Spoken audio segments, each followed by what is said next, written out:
Hello everyone and welcome back to another video on FNAF. So we have a jam-packed video full of a bunch of FNAF news, and most importantly, someone might have figured out what was in the box all these years later. So if you want to hear all about that stuff, FNAF news, and the theory, stick around because it's going to be quite the video. And if you haven't yet, make sure to subscribe and turn on the little post notification bell so you know the next time I post a brand new video. It helped me out a lot and I really appreciate it. And also, if you want to follow me on my personal journey, all the links to my social medias are in the description below. Without further ado, let's get into the video. Here we go. So first off, just some housekeeping stuff.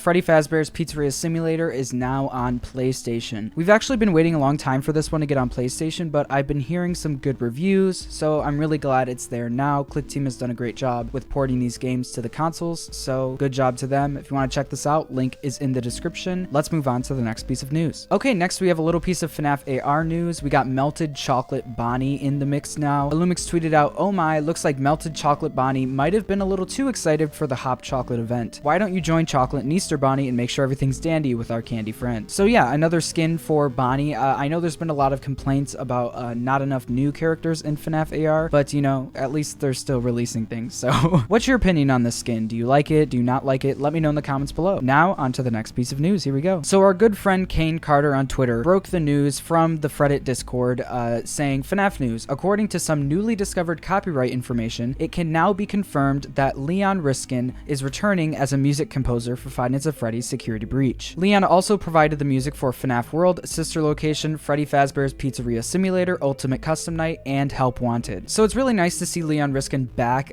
Seems like Scott really seems to like his work because he has hired him for every single game since FNAF World. I really like the FNAF World music. You're actually hearing the FNAF World music right now by Leon Riskin. I really like the soundtrack for FNAF World and all the other games, so I'm really excited to see what he has in store for FNAF Security Breach. I'm sure it's going to be amazing, but we'll have to wait and see. Now on to the next piece of news. Here we go. Okay, so I got a lot of tweets about this. Fortnite recently released some new skins for their game. Also, I've never played Fortnite, so I don't know if they're skins or anything, but I don't know how that works, to be honest. But it says skins, so I'm going to assume they're just skins. I pulled up this article from Cultured Vultures, and they said Fortnite Spring Breakout, FNAF skins, cups, challenges, and what you should know. And they say FNAF right there. It really caught me off guard when I saw this. I was like, FNAF skins? But let's read a little bit into the article. A celebration of all things Easter, the Spring Breakout will bring new skins, tournaments, and more to the world of Fortnite Chapter 2, Season 6, as well as some returning favorites. If you've been a little disinterested in Fortnite since the launch of the new season and like FNAF, these clearly inspired skins should be for you. So here are the skins that they're saying are FNAF inspired. I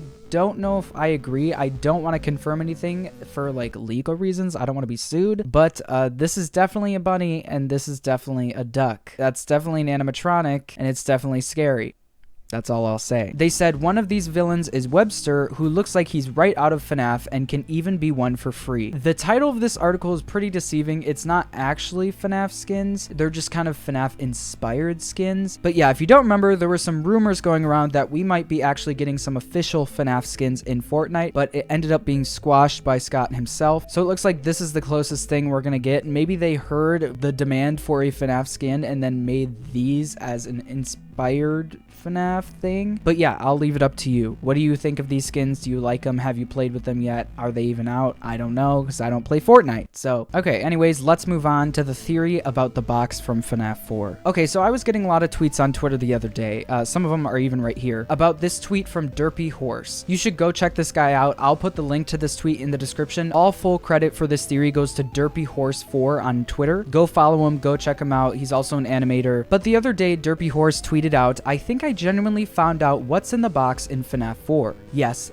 that box." Okay, so here is the full theory that they had on the box. It looks pretty long, but I can read through it pretty fast, so stick along. We're gonna read through it, and then I'm gonna give you my thoughts, and we'll go from there. Alright, so this whole thing started while I was watching a FNAF 4 retrospective video, and this specific scene happened, and I happened to remember it during class today. Basically, Tyler says that since there's two locks on the box, two people should have two different keys to open it. And then he says it might be two people who who made the animatronics. Immediately, Henry and William came to mind, so I started to think about it, and after a while, I can now safely say that I maybe know what is in the FNAF 4 box almost 7 years later. Going off the basis of Henry and William have 2 different keys to fit both of the locks, I made the connection that this box somehow has a connection to both Henry and William. Then, the moment I thought about keys, one of Candy Cadet's stories came to mind. So then he goes into the story that Candy Cadet told in Pizzeria Simulator about the woman who's in the room with the furnace and 5 keys and has to save 5 children in 5 different locked rooms. She melted all the keys together, thinking they would unlock all the doors, and then they didn't. I know that in that story, the key ends up not working, but it was that part about putting the 5 keys together into one. Obviously, that part of the story is referencing Henry's plan in FNAF 6 to bring the 5 keys into one place: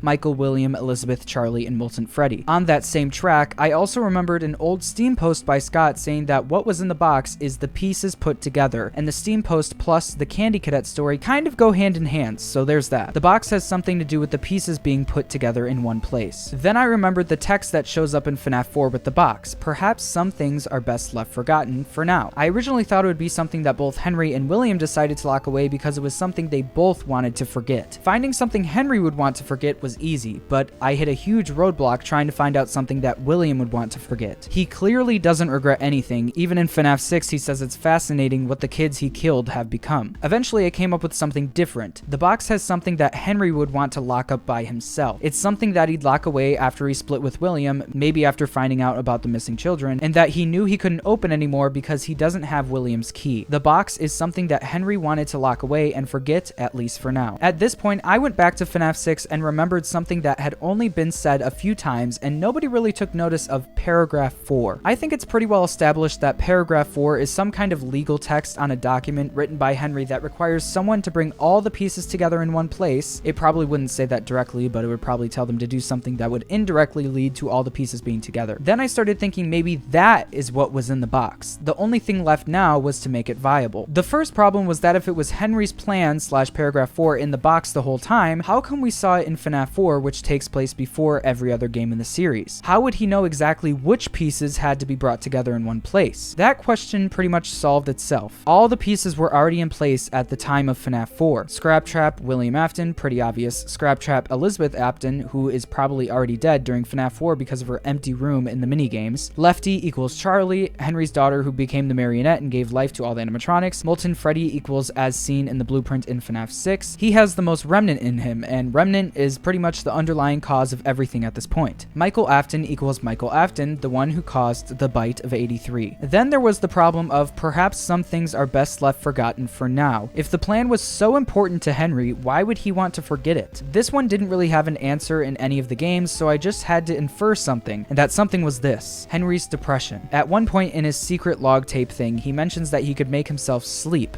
I'm assuming you know what that implies. Clearly showing the mental trauma he's gotten because of Afton's actions. A very common coping mechanism and also the first stage of grief is straight up denial. So that's probably why he wanted to lock it away and have it be forgotten for now, until he eventually came back to it and FNAF 6 takes place. So that's it. That is what's in the FNAF 4 box. That's what has been in the FNAF 4 box for the past 6.5 years. It's paragraph 4. It's Henry's plan to clean up William's mess. It is quite literally what Scott told us it was years ago.